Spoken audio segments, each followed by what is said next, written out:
kesehatan supaya bisa berkumpul untuk membahas rencana tindak lanjut dari tugas PKG saya dengan judul menuju hidup sehat dengan makanan bergizi. Di sini mungkin tidak perlu saya kenalkan lagi ya siapa saya, Bapak Ibu mungkin sudah tahu. Di sini saya mempunyai tugas dari PKG PJOK dari angkatan 2024 tahun 2004 Kota Batu. Ya, langsung saja. Nah, di sini latar belakang saya untuk memberikan judul materi yang saya paparkan yaitu banyak anak sekolah dasar lebih tertarik atau membeli jajanan seperti gorengan, minuman bersoda atau permen dari pada makanan sehat. Hal ini menyebabkan banyak terjadi kasus anak usia dini yang mengalami masalah perkembangan, obesitas, bahkan sampai terkena penyakit kronis. Kurangnya pengetahuan tentang gizi dan berbagai makanan yang menjadi faktor utama.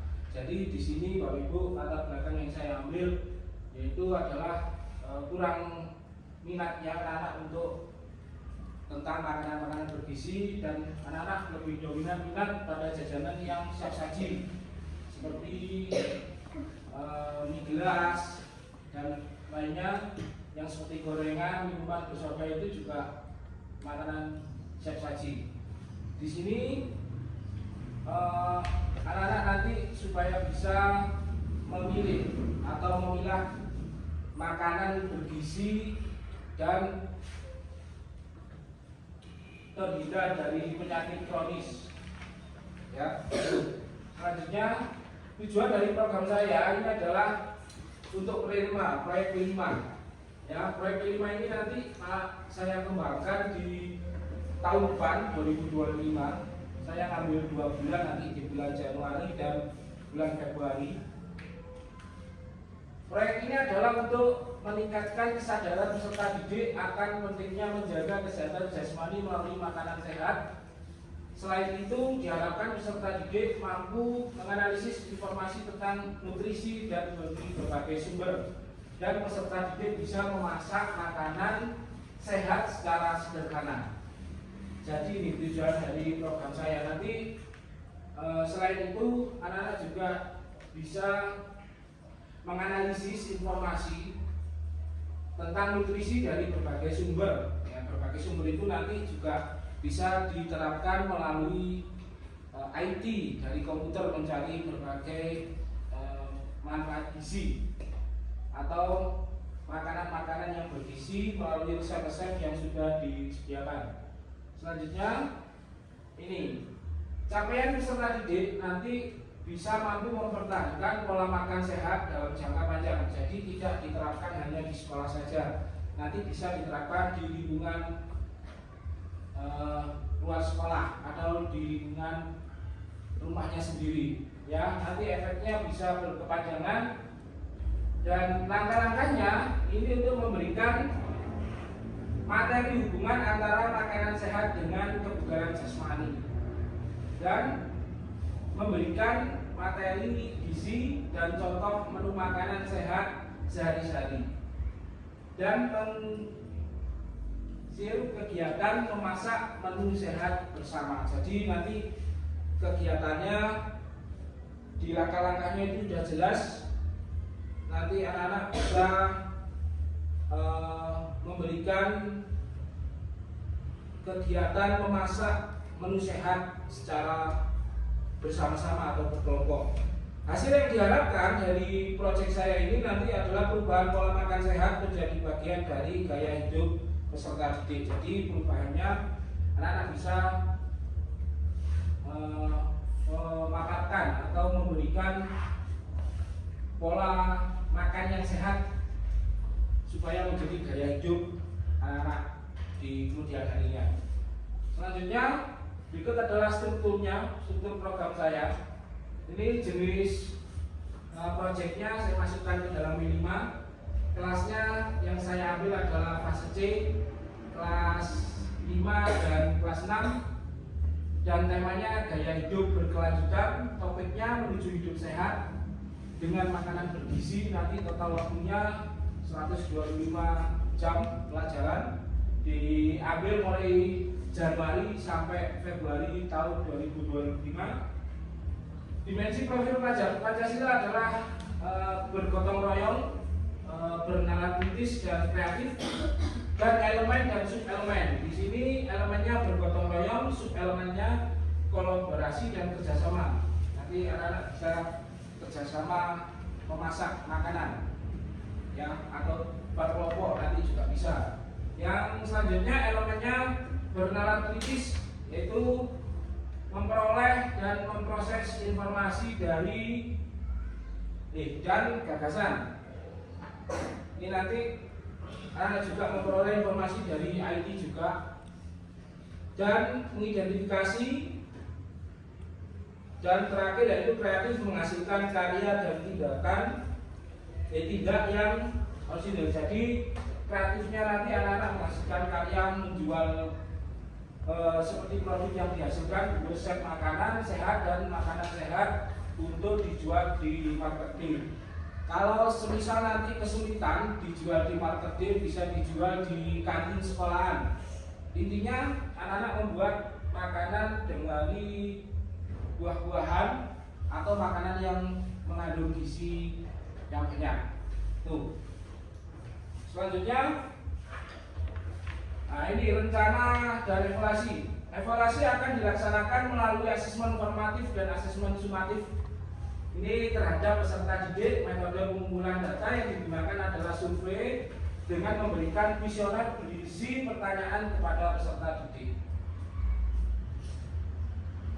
Nah ini kemungkinan tantangan ada 3 Bapak Ibu. Oke. Yang pertama, tidak semua anak memiliki akses ke berbagai macam makanan bergizi di rumah. Jadi anak-anak di rumah itu tidak mempunyai, mungkin ada yang tidak punya handphone. Yaitu nanti mungkin menjadi tantangan bagi atau kendala bagi peserta didik. Selanjutnya, kurangnya pengetahuan dan pengalaman peserta didik dalam mengisi makanan sehat. Yang ketiga, yaitu kekhawatiran akan bahaya saat peserta didik memasak makanan di sekolah. Ya, mungkin ini tantangan yang saya peroleh, yang saya buat.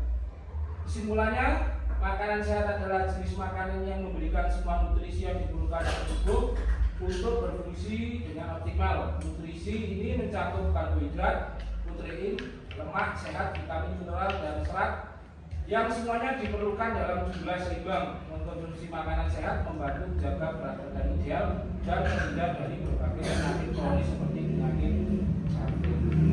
Baik, Bapak Ibu, terima kasih.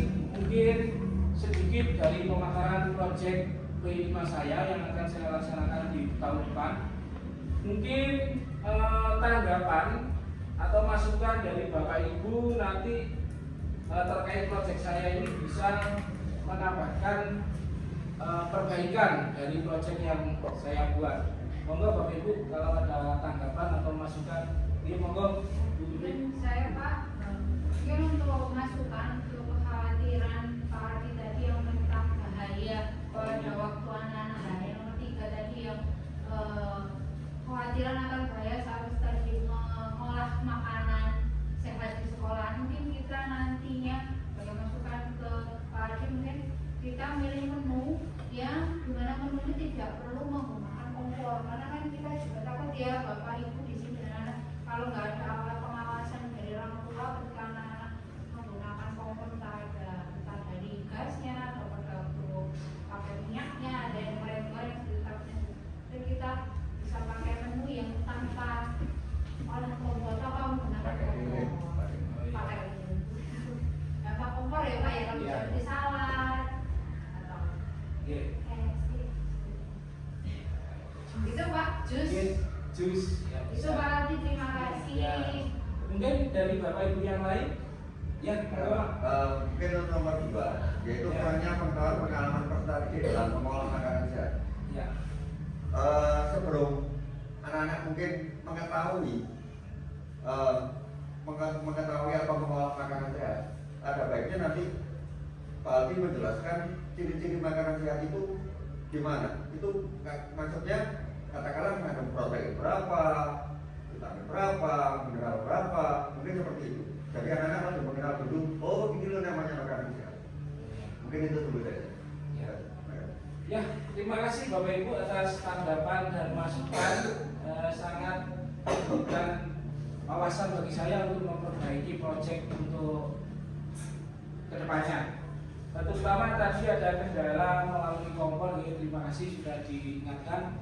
Itu memang banyak anak-anak, menurut saya juga bahaya. Nanti kita bisa mengambil proyek yang intinya tidak, anak-anak itu tidak berbahaya, bahkan di rumah ataupun di sekolah nanti bisa membuat seperti contohnya tadi membuat salad, itu juga bisa dijual di kantin sekolah juga masuk. Yang kedua yaitu dari Pak Fik tadi, itu nanti terima kasih Pak Fik, itu nanti saya akan membuat paparan di bulan Januari itu. Mungkin di bulan Januari anak-anak akan lebih mengenal berbagai manfaat atau kandungannya dulu sebelum melakukan proyek atau membuat resep makanan itu. Jadi di bulan Januari nanti bisa saya terapkan untuk kandungan supaya anak-anak bisa memahami tentang kandungan gizi yang ada di beberapa makanan yang mau dibuat proyek. Mungkin ada lagi tanggapan dari Bapak Ibu? Ya, baik, terima kasih Bapak Ibu. Berikut adalah paparan dari proyek saya. Bila mana ada proyek saya yang kurang, menurut Bapak Ibu kurang baik dan betul kata saya yang salah, mohon dimaklumi. Saya akhiri. Wassalamualaikum warahmatullahi wabarakatuh.